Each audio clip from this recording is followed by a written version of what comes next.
जी अस्सलाम वालेकुम, क्या हाल है? सब लोग खैरियत से हैं। वो कहते हैं जब कोई बंदा हार जाता है तो उसके बाद जो उसका रिस्पांस होता है वो साबित करता है कि बंदा कितना बड़ा है, छोटा है, बड़ा है, दिल उसका कितना बड़ा है, दिमाग उसका कितना बड़ा है, इखलाकी तौर पे कितना मजबूत है।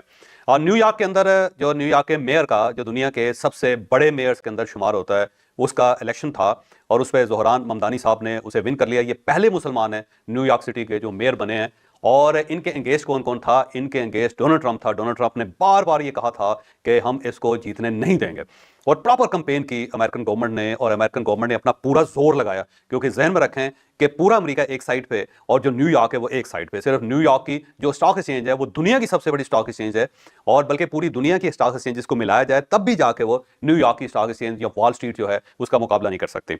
दूसरा, ये दुनिया का वाहिद शहर है जिसके अंदर आपको पूरी दुनिया के लोग मिलते हैं। यानी पूरी दुनिया जहां जहां तक इंसान आबाद हैं उनका कोई ना कोई शख्स आपको न्यूयॉर्क के अंदर जरूर मिलेगा। इसके अलावा दुनिया में कोई ऐसा शहर नहीं है जहां पे पूरी दुनिया के लोग मौजूद हो। उसकी वजह यह है कि यहाँ पे यूएन के दफ्तर है, तो जहां यूएन होगी तो वहां पे दुनिया के हर खित्ते के लोग वहां पे मौजूद होंगे। तो एक ऐसा शहर है कि जिसके अंदर पूरी दुनिया की नेशनलिटीज हैं।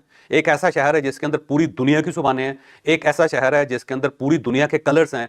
और एक ऐसा शहर है जिसके अंदर पूरी दुनिया के मज़ाहिब मौजूद हैं, और उसकी बुनियादी वजह यूएन के दफ्तर हैं।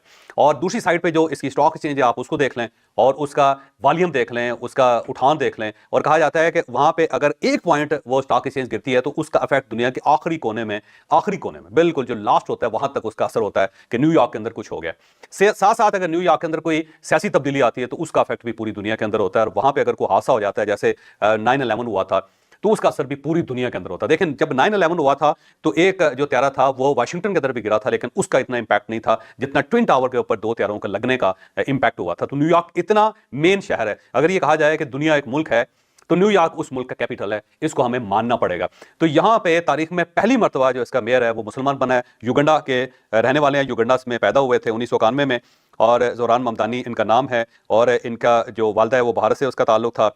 और इसके बाद इन्होंने ये इलेक्शन लड़ा, और इलेक्शन भी इस बंदे ने कमाल लड़ा क्योंकि इसके पास कोई एसेट्स नहीं है, किराए के घर में रहता है, गाड़ी इसके पास है कोई नहीं, पब्लिक ट्रांसपोर्ट इस्तेमाल करता है, आम ट्रेन जो है उसके अंदर सफ़र करता है, और बहुत ज़्यादा पैसे भी नहीं है, कोई 3-4 लाख डॉलर जो है टोटल एसेट्स हैं इस बंदे के। और एक हैप्पीली मैरिड आदमी है, बहुत डाउन टू अर्थ है। और इस आदमी ने जो कंपेन की थी वो भी इसने कमाल करके दिखा दिया कि कंपेन इस तरह भी हो सकती है कि आपके पास कुछ भी ना हो, लेकिन इसके बावजूद भी अगर आप लोगों के पास चले जाएं, लोगों के सामने सच बोलें, बात करें, तो अल्टीमेटली लोगों के दिल आप विन कर लेते हैं। तो उसके बाद ये आज इलेक्ट हो गए, और ये न्यूयॉर्क की तारीख के पहले मुसलमान मेयर हैं। और न्यूयॉर्क सिटी जो है ना बहुत बड़ा शहर है, जैसे कि मैंने आपको बताया। इसका मतलब ये हुआ कि दुनिया का जो कैपिटल है उसके अंदर जो मेयर बैठ गया है वो मुसलमान है, और थोड़ा सा डिफरेंट भी है, और जो एक सिस्टम चल रहा है अमेरिका के अंदर उसके अगेंस्ट है, और उसको ये ब्रेक करना चाहता है। तो 20 लाख से जायद वोट पड़े हैं, और जो वोट हैं वो दुनिया में, बल्कि जो न्यूयॉर्क की जो हिस्ट्री है उसमें 1969 के बाद सबसे बड़ा टर्नआउट है ये।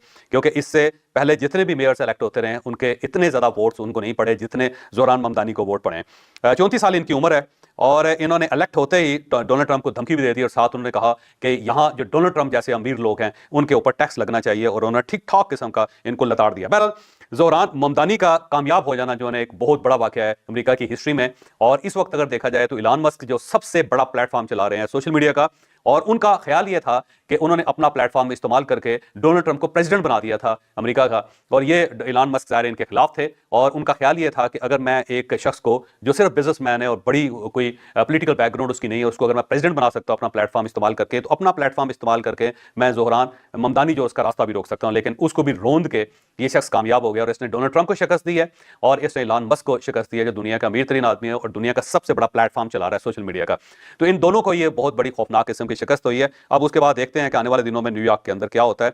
लेकिन ये शुरू की स्टोरी नहीं है। शुरू की स्टोरी ये है कि इनके जो मुखालिफ थे एंड्रयू कोमो, वो जब हारे तो हारने के बाद उन्होंने एक तकरीर की, और वो तकरीर जो है ना वो बेसिकली उसका मैं आपके सामने पेश करना चाहता हूँ। वो तकरीर, उसमें एक तो उन्होंने ज़ोहरान ममदानी जो है उसकी फतह को तस्लीम किया, उसकी कामयाबी को तस्लीम किया, उसको मुबारकबाद पेश की, और मुबारकबाद पेश करते करते जो उनके वर्कर्स थे उन्होंने वहां पे हुल्लड़बाजी शुरू कर दी। उन्होंने ज़ोहरान ममदानी के खिलाफ नारे शुरू कर दिए, और उस नारों का की बेस ये थी कि यहाँ पे इस्लामोफोबिया आ गया है, यानी मुसलमान जो है न्यूयॉर्क शहर के ऊपर काबज हो गए हैं। तो उसको इन्होंने एंड्रयू ने झड़क दिया उन लोगों को, और उन्हें कहा कि आज हम नारे नहीं लगा सकते, आज अगर कोई शख्स नारे लगा सकता है तो ज़ोहरान ममदानी के लोग हैं जो नारे लगा सकते हैं, क्योंकि वो कामयाब हुए हैं। तो ना सिर्फ इस नतीजे को तस्लीम किया गया है, बल्कि जोहरान ममदानी को मुबारकबाद भी पेश की गई है, और इसके साथ साथ जो लोग उसके खिलाफ नारेबाजी कर रहे थे उनको रोका भी गया। तो इसको कहते हैं जमहूरियत। मेरा ख्याल है ये जो एंड्रयू है, इसकी जो इसका जेस्चर है, जो इसकी बातें हैं, जो इसकी गुफ्तगू है, जो इसकी तकरीर है, मेरा ख्याल है पाकिस्तान के अंदर इतनी बार चलानी चाहिए कि ये तमाम सियासी जमातें जो पाकिस्तान के अंदर मौजूद हैं वो उसको अपने मंशूर का हिस्सा बना लें कि जब भी रिजल्ट निकलें तो दूसरे आदमी की कामयाबी को तस्लीम भी करें और साथ हुल्लड़बाजी जो है ना वो बंद करें, और उसको मौका दें कि वो 4-5 साल जितना अर्सा लोगों ने उसको इलेक्ट किया है वो परफॉर्म कर सके, ताकि शहर के लिए और मुल्क के लिए बेहतर हो सके। तो मेरा ख्याल है इसी को जमहूरियत कहते हैं, इसी को आज़ादी राय कहते हैं, और इसका एहतराम जो है हमें अमेरिका से सीखना चाहिए और एंड्रयू कुओमो से सीखना चाहिए। तो इसमें एक बहुत बड़ा सबक है पाकिस्तान के लिए कि एक तरीका यह भी होता है कि आप इज्जत के साथ दूसरे आदमी की बात को तस्लीम करें, उसकी कामयाबी को तस्लीम करें और अपनी हार को माने। बहरहाल आज के वीला की तरफ आते हैं। अमेरिका में पहला मुसलमान हुक्मरान आ गया है। अब ये आने वाले दिनों में क्या करेगा और क्या इसे एक्सेप्ट कर लिया जाएगा, ये हम आपको आज के वीला में बताएंगे। डोनाल्ड ट्रंप और एलन मस्क को शिकस्त होगी, जैसे कि मैंने आपको बताया। इस शिकस्त का बदला ये लोग कैसे लेंगे ये भी आगे चल के आपको बताया जाएगा। पीपल्स पार्टी ने 27वीं तरमीम के मामले में एक डील की है, और ये डील जो है वो इस वक्त सामने आ रही है। इस डील के अंदर कुछ लो का फार्मूला है। अब वो दे क्या रहे हैं और ले क्या रहे हैं ये भी आपको इस वीलाक में बताया जाएगा। और मोदी के ट्रंप के साथ मुसलसल राब्ते हैं, और इन राब्तों का एतराफ जो है वो जो प्रेसिडेंट हाउस है उसकी तरफ से हुआ है। इन राब्तों के अंदर क्या हो रहा है ये भी आपको इस वीलाक में पूरी तफसील के साथ बताएंगे।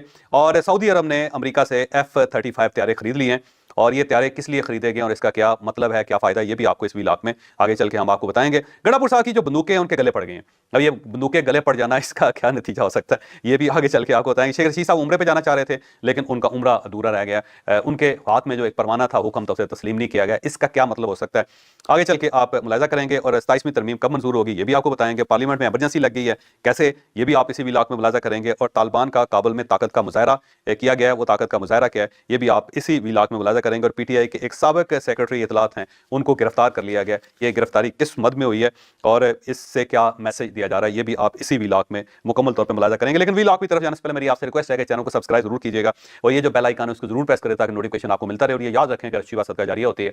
अगर आपको ये वीलॉग अच्छा लगे तो किसी ने किसी के साथ जरूर शेयर कीजिएगा। और हमने अपना column 0 point of audio form में लॉन्च कर दिया, आप इस लिंक पे क्लिक करके वो हमारे कॉलम सुन भी सकते हैं।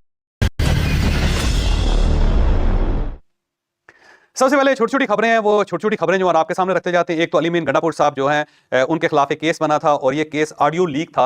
अगर आपको याद हो तो एक मरतबा गंडापुर साहब जब वो चीफ मिनिस्टर थे तो उस वक्त वो किसी को फोन करके पूछ रहे थे कि बंदूकें कितनी हैं तुम्हारे पास। उन्होंने कहा जी बहुत बंदूकें हैं। फिर उनसे पूछा गया कि लाइसेंस कितने हैं, तो उन्होंने बताया कि वो लाइसेंस भी बहुत ज़्यादा है। फिर साथ उनसे पूछा कि ये बताएं कि वो बंदे कितने हैं, तो उन्होंने कहा जी बंदे भी बहुत हैं, जितने बंदे आप कहेंगे उतने लोग आपको प्रोवाइड कर दिए जाएंगे। तो वो ऑडियो उस वक्त लीक हुई थी, और जब ये लीक हुई तो पूरे पाकिस्तान ने सुना कि क्या क्या कहा जा रहा है उस ऑडियो के अंदर। और फौरी तौर पे थाना गोल्डा के अंदर इनके खिलाफ एक केस दर्ज हो गया था, और उसके बाद फिर इनको बार बार अदालत में तलब किया जा रहा था, डिस्ट्रिक्ट एंड सेशन कोर्ट में।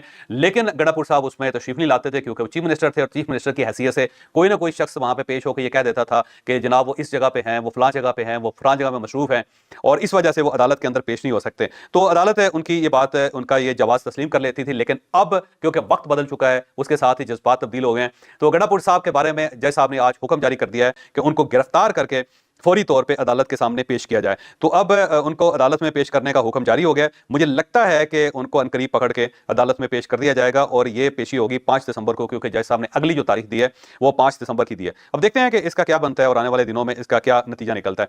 शेख रशीद साहब को इस्लामाबाद हाई कोर्ट ने 1 टाइम उम्रा करने की इजाजत दे दी थी, और उनको कहा था कि आप मुल्क से बाहर जा सकते हैं। और साथ जज साहब ने यह भी कहा था कि जब आप जाएं तो हमारे लिए भी दुआ करें, और कोशिश करें कि पाकिस्तान के लिए भी दुआ करेंगे। वो पाकिस्तान के जो हालात हैं हो सकता है आपकी दुआ से ठीक हो जाएं। तो शेख रशीद साहब बड़े जज्बाती थे, और उन्होंने अपने भतीजे शेख राशिद साहब को, राशिद शफीक साहब को अपना वलियत भी डिक्लेयर कर दिया था, और साथ कहा कि ये मेरे वारिस हैं। और उसके बाद पाक फौज जिंदाबाद के नारे भी लगा दिए। उन्होंने कहा जी फौज है तो सब कुछ है, वरना कुछ भी नहीं है। और इसके बाद वो उम्रे के लिए आज जा रहे थे, लेकिन उनको रोक लिया गया इस्लामाबाद एयरपोर्ट के ऊपर। और 2 एहलकार थे जिन्होंने कहा कि जी आप नहीं जा सकते, हमें अभी तक कोई हुक्म आपके बारे में रिलीज नहीं हुआ, और ना ही किसी जगह से हमें इतला आई है कि आपको जाने दिया जाए, तो आप नहीं जा सकते। शेख रशीद साहब के पास अदालत का हुक्मनामा था, उन्होंने उनके सामने पेश किया, लेकिन उन्होंने इसे कबूल नहीं किया, और उसके बाद शेख रशीद साहब को वहां से वापस आना पड़ गया।